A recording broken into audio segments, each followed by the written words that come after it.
I'm Anthony Giarrusso on this 9/12/2020, and I remembered my dream. So it's 4:42 a.m. right now, and I just woke up moments ago. So in my dream, it started out with me being in my own house, and my mom, or I should say my adoptive mom, comes up to me and tells me that a friend of mine, or at least that's what happened in the dream. Okay.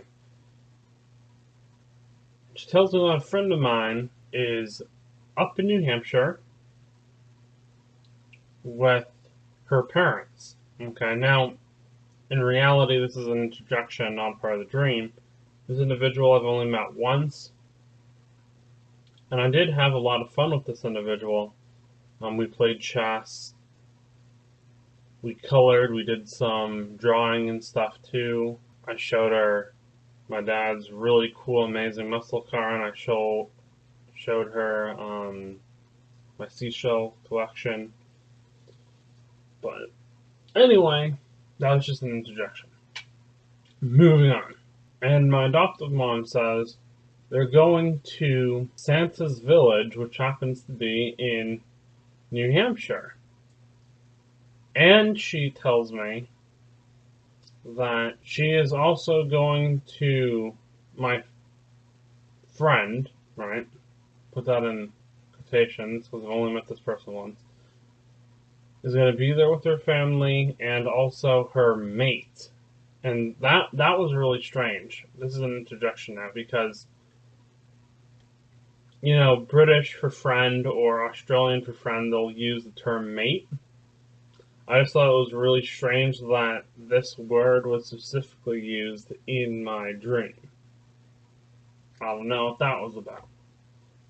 Okay, moving on. And apparently this, in quotations, mate was a boy. And that I would be the one kind of chaperoning the boy because it's only going to be me, this boy, this female friend, and also this female friend's parents at Santa's Village. I'm like, okay. And I'm thinking this is so strange because, yes, I've been to Santa's Village multiple times as a child, but at least this individual and her parents, they're from Florida at this time.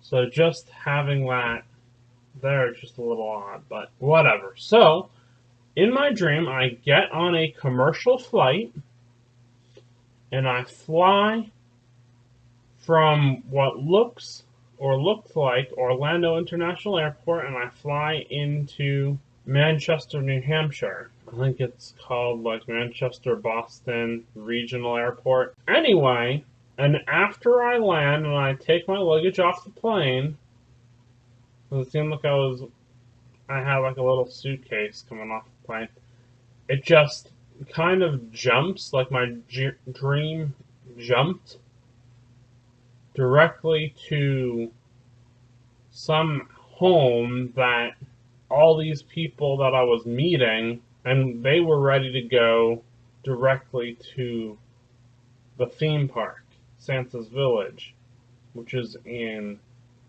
New Hampshire, okay, near the White Mountains. I think it's technically in the White Mountains, but that's the whole thing. It's very strange. Whatever. Now, for those who don't know, this is an interjection. Santa's Village is more of like a children's themed theme park, so it's just a little strange that it was that specific theme park. And it seemed a little out of the way from other theme parks that may have been closer. But anyway, we went there.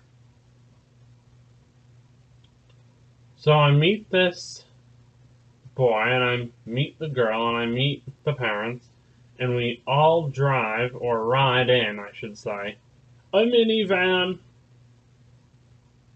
Yes, a minivan. I'm not entirely sure what kind of minivan because I don't remember ever getting into the minivan, but I do remember riding inside of a minivan. Okay.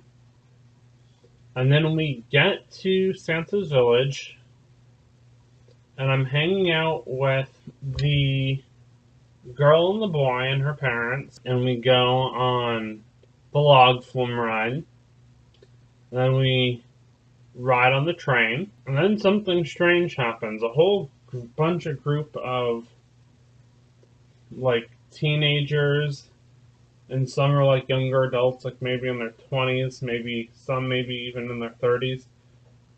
They all get together with the two parents, okay, and they're just talking with each other, and there's like a big, it almost looks like a round above ground swimming pool, which doesn't make any sense because they don't have that at Santa's Village, but they're still within inside the theme park. And they're all gathering around, talking with each other, having a lot of fun as a big group. And then the girl and also this boy, they end up. So the boy that I was looking after when I was in my dream, and the girl, okay, they decide to go off with each other somewhere, and I'm talking with the parents, okay. But I can't really remember the discussion we had. Then I go and I use the restroom, and I used the restroom twice in the stream. So I go use the restroom for the first time just normally.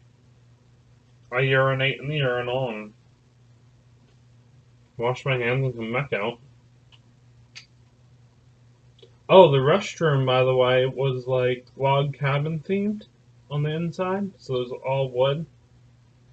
So I can't remember if Santa's Village actually had a restroom like that, but that's what it was like in the dream. And it's kind of funny. This is an interjection now. I've had quite a few dreams where I've gone to the restroom in my dream. So I don't know what that's all about. I don't know if that's a symbol of something or what, but it's just something that I've noticed in a few of my dreams. Quite a few of them, actually. And then I come back to this big group and I talk to them. And then I need to use the restroom again, so I go back to the same restroom. And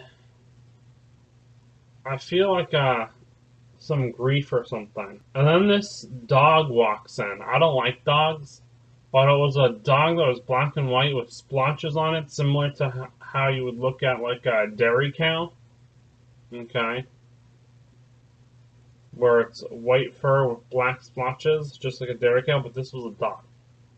Okay, and it walks in past me. I'm actually urinating in the urinal, and then it just walks past me, doesn't even mind me, doesn't even know that I'm even there, doesn't look at me or anything, but just walks all the way through to the end of the restroom, and then I'm able to wash my hands and to get out of the restroom while the dog's still at the end of the restroom. I don't know why it's there. And then I walk out. Okay. And then I find the two parents near with this group, and they're talking with other people. And then the boy and the girl come back. Okay? And they don't look too good. Like, they almost look like they've been doing a lot of drugs. And then I find out later in the dream, yes, that's exactly what they were doing. They don't look too well. And then the boy vanishes. I don't know what happened to the boy that I was supposed to be looking after, but he vanishes.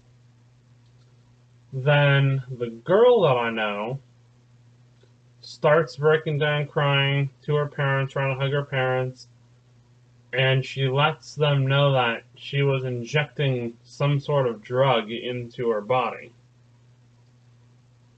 And that's what the boy was doing, and that's why the boy was gone, because the boy didn't want to be caught for doing or sharing the drugs with this girl, right?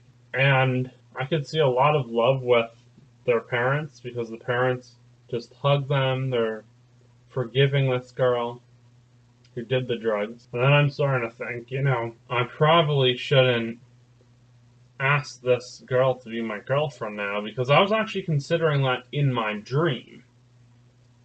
Okay. In real life, I really don't think I'd actually consider it at all. But in the dream, I was considering it. And I'm thinking, you know what, I probably shouldn't ask this girl to be my girlfriend if she's drug addicted, because that could lead to a lot of chaos for myself. And then it gets dark, okay, and we leave the theme park, and then this really strange thing happens. My dream warps me to pretty much the area where I'm doing security now. And a security officer tells me that I knew about the street that's nearby. Now, this street that's nearby where I work does not actually exist in real life.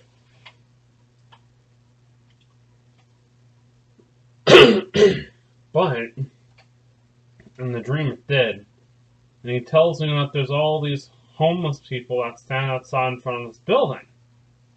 Okay? And I end up driving a golf cart over by them. And I get off the golf cart and then I walk up by the building. I see all these people standing out on this stoop where it's stairs going into a large building. And then I found out from those people that they actually lived in the building, that this building is actually apartments, and it's like a brick building with almost no style to it. It's very plain rectangle made out of bricks on the outside with gray cement. Anyway, or gray filler or whatever it is. And they're telling me about all of their lives and how they lived in these apartments and how they've made a community at these apartments and how they're all friends now and all this cool stuff. And they tell me stories about how other people drive by and they aggravate them. And well, they were all like older people, maybe like 50s and older at these apartments. But they were very friendly people. It was a large crowd, maybe about anywhere between 12 and 20, I would say. And they're just telling me all this stuff, all these different stories about, how they were growing up and how they came over to these apartments and things. It was very nice. I didn't really understand what it had to do with the first part of the dream, but this was in the dream. And then at the end of that, they waved goodbye to me. And then I wave goodbye to them, and then I wake up. So that was my dream.